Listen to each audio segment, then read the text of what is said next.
بونجور. الفيديو النهاردة عن ازاي نلاقي الستايل بتاعنا في الرسم. من اكتر الاسئلة اللي بتجيلي طول الوقت. لو اول مرة تشوفوني، انا منى مصطفى، رسامة كتب اطفال ورسم ديجيتال، واكتر حاجة بحبها ان انا اتكلم عن مشواري في تعلم الرسم.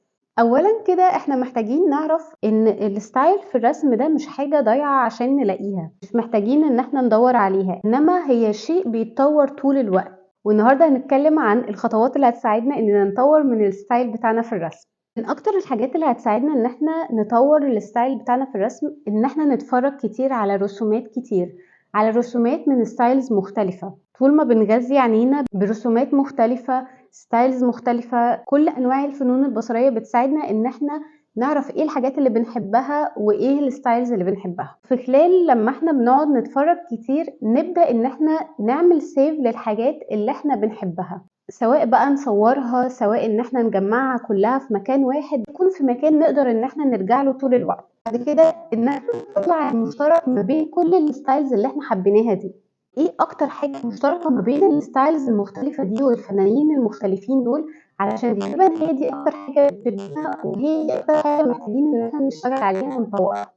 بعد ما نشوف المشترك ما بينهم، محتاجين بقى نشوف الاختلافات اللي ما بينهم، نشوف ايه اكتر حاجة بنحبها في كل ستايل على حدة، مش بس المشترك ما بينهم. يعني مثلا نشوف في ستايل معين من فنان معين الالوان بتاعته مثلا ساتوريتد قوي واحنا بنحب النوع ده من الالوان، او ان الالوان تكون هاديه قوي فهو ده اكتر حاجه بنحبها عند الفنان ده. نشوف في الستايلز المختلفه اللي احنا حبيناها دي ايه المختلف ما بينهم، وايه اكتر حاجه بنحبها في كل ستايل لوحده. واخر خطوه ان احنا نحاول ندمج كل الحاجات اللي احنا لاحظناها دي جوه الرسم بتاعنا.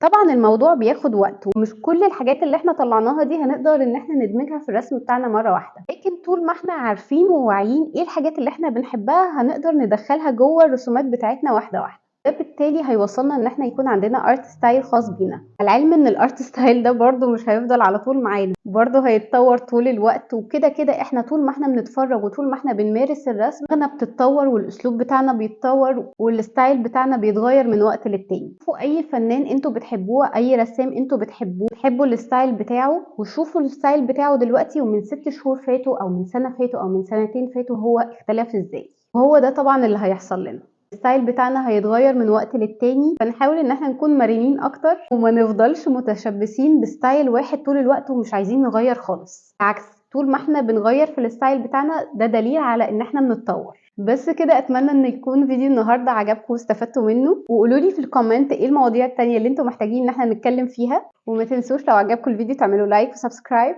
وتروحوا تعملوا فولو على انستجرام. بس كده، اتمنى ليكم يوم سعيد. باي.